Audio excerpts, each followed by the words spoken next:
First of all, thank you all for joining our second best event online Zoom. And I would like to introduce Dr. Karndee Leopairote, who will be sharing about our future economy after COVID. So we are very excited to hear what she has to say. So yeah, up to you now.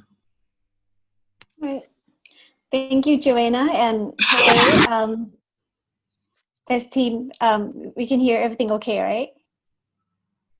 Yes. So allow me to share my screen right here. What we're going to be sharing in the next 20 minutes is the trends that we see is it is quite promising trends after the COVID. These come from the analysis in the prospect of the future foresight, and also, part of it is also economic analysis and for the Thai context. So I hope that, what we have here from Future Tales Lab will be useful for you to craft out, the new business and the new opportunity there.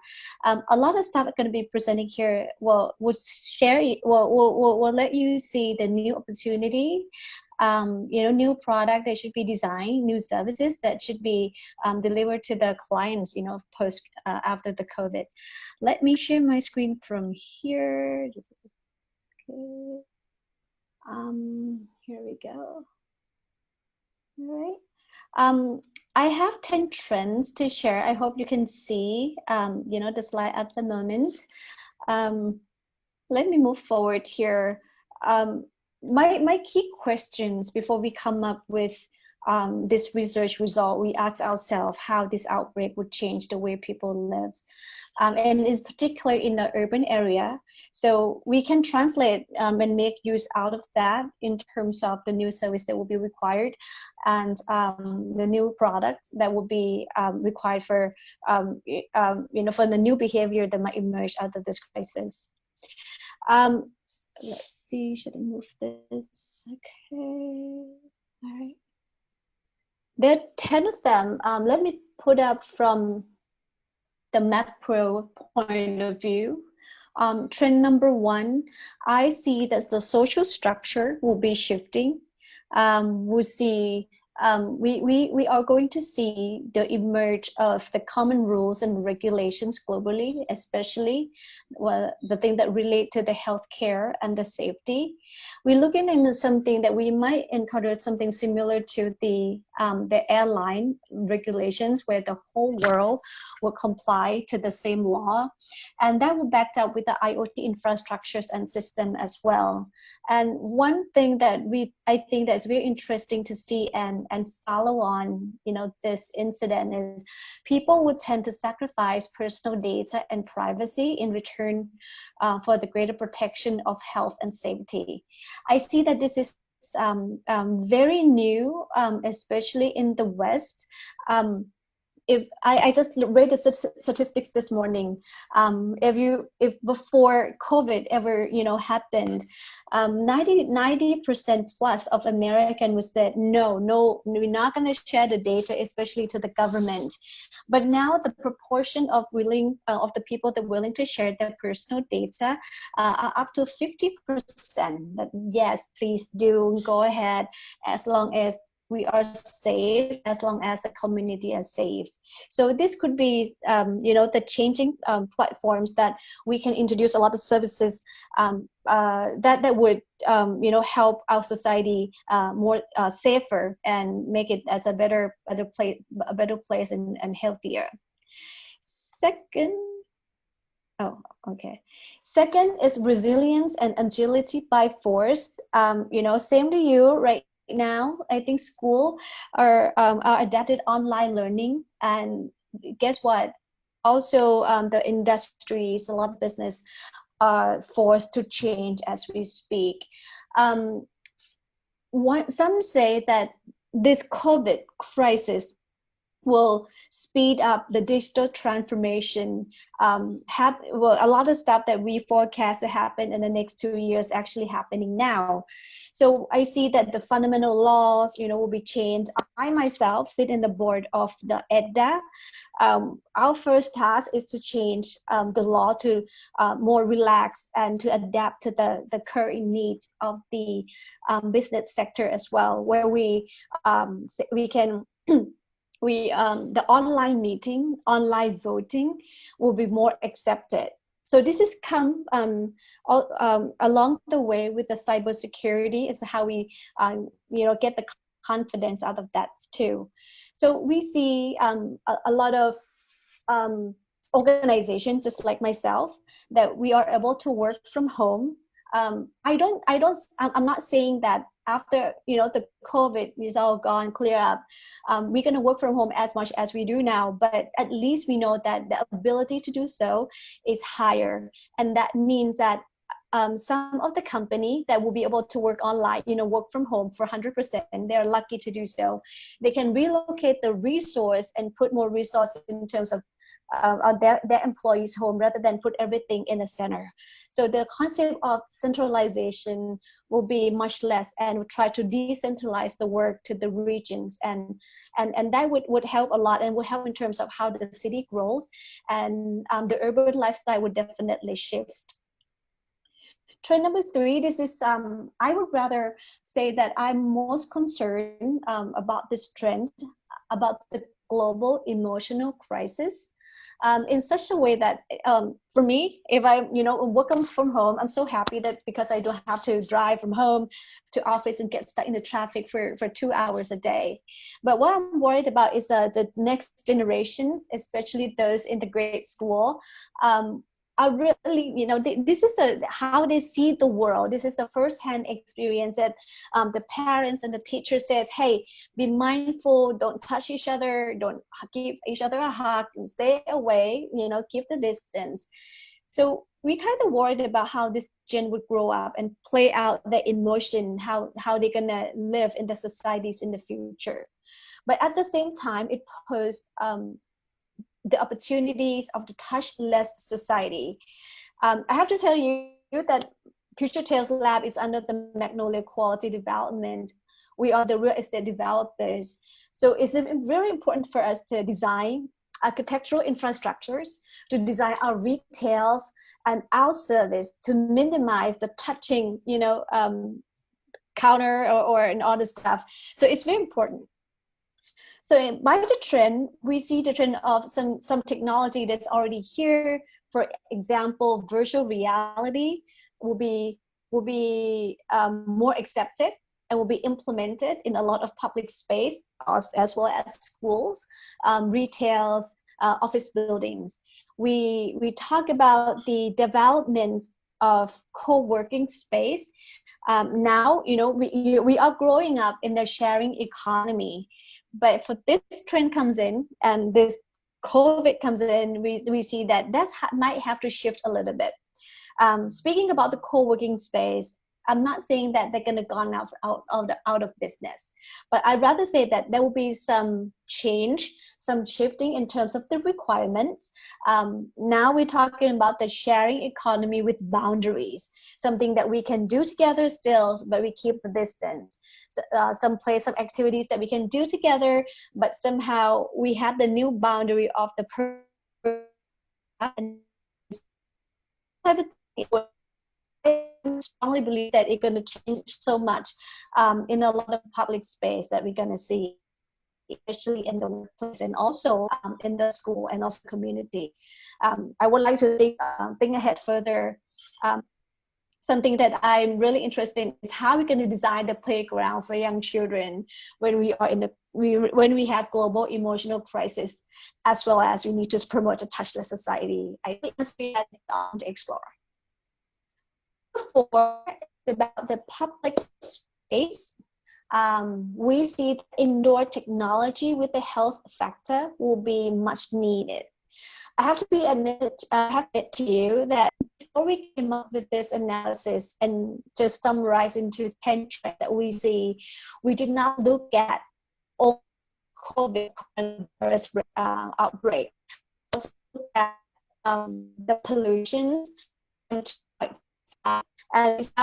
one research from Harvard University stated that having pollutions and COVID at the same time, they actually increase the risk of climate change. Something we need to change drastically, especially in the public space, in the buildings that we are in. Malls, school, new guidelines, new system, you write a type systems will be very important as supply and so before we get to that, clean air standard, you might feel like there's someone else's job, there's government job to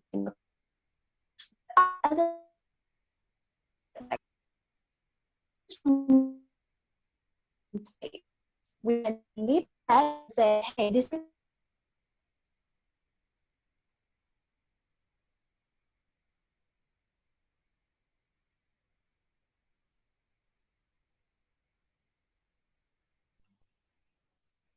Okay, just hold on a second. It seems like the connection wasn't that well, so we're just gonna try to fix it. Just wait for a bit. Oh, hi, Dr. Gandhi. It seems like the connection wasn't that good for a bit.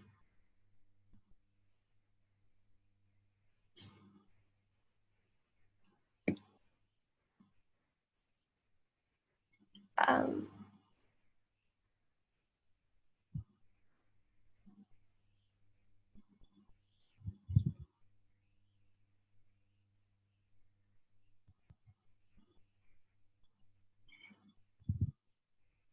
is it better?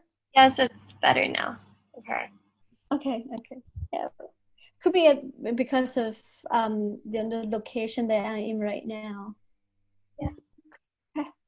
Is that right? Good? Yeah, it's good now. Okay. Okay, cool. Let's see. Where were we? Is my slide showing?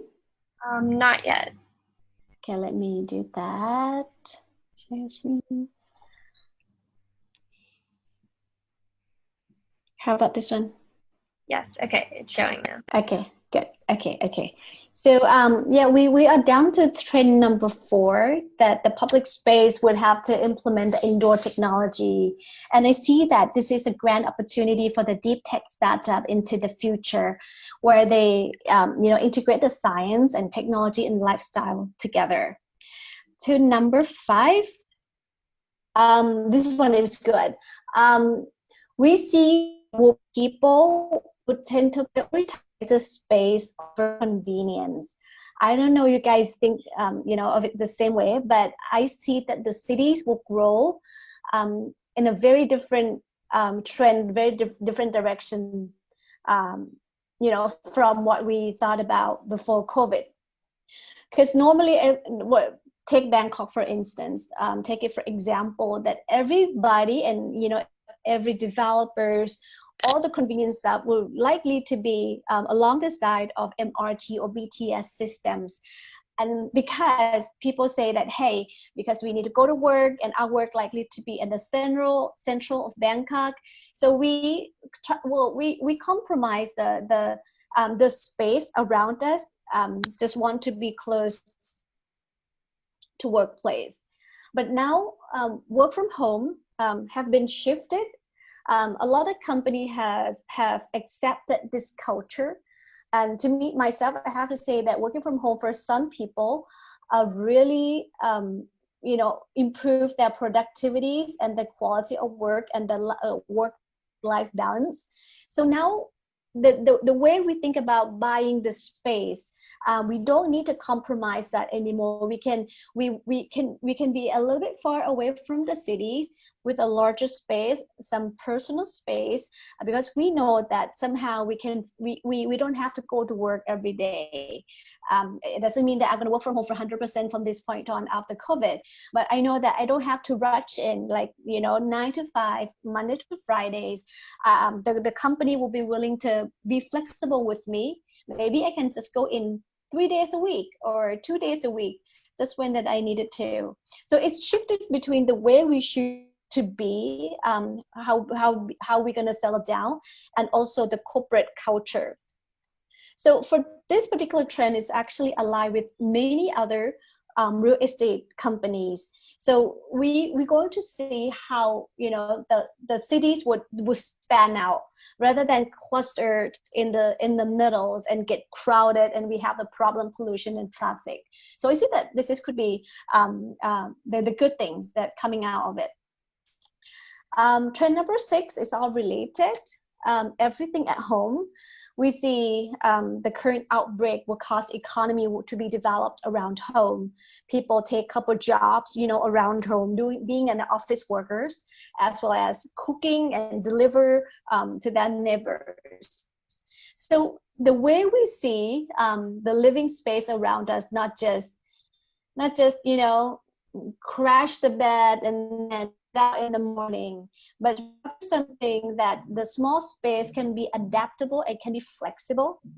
Something that our colleagues is the adaptable furniture that would answer different lifestyles, in each time of the day. So that's something I think it's just very interesting and turned out to be a grand opportunity for business. Number 7, this one actually relates to the one that we had earlier, trend 1 and 2. I see that the healthcare platform will be much in need. I need to give you some statistics here. I look at the data from China.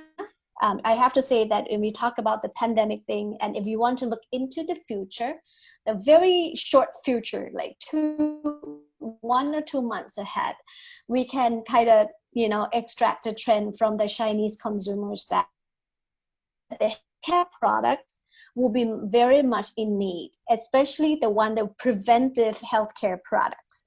The vitamins, the superfood will be much in need, and the market will be very well accepted. But now come to the proactive healthcare platforms.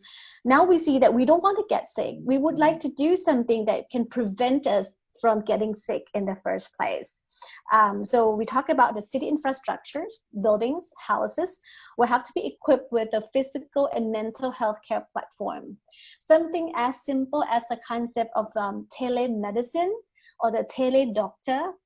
And to be honest, I don't think those telemedicine and tele-doctor are fully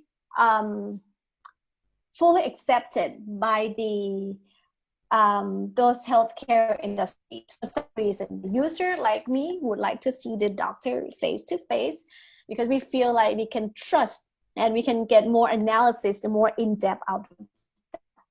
Now, the technology has advanced itself that we can do that in order to prevent going in.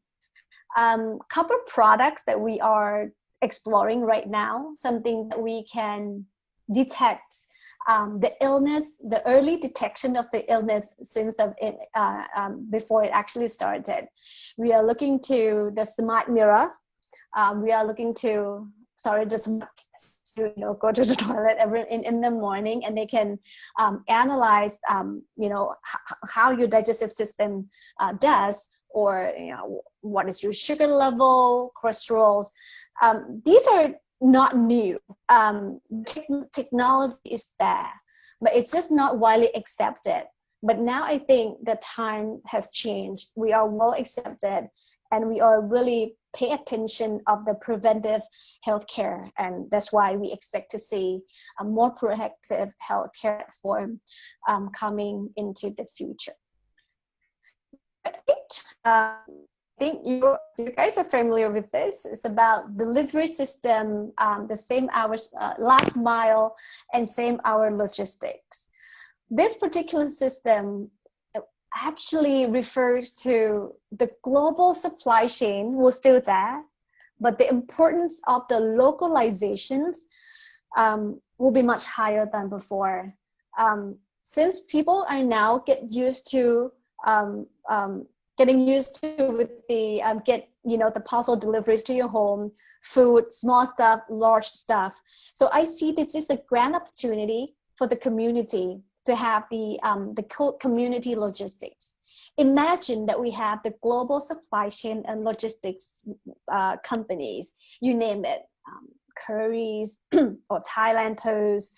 But now we talk about something like the last mile, maybe 1 or 2 kilometers radius, something that you can say, hey, we need this and that in the next 15 minutes.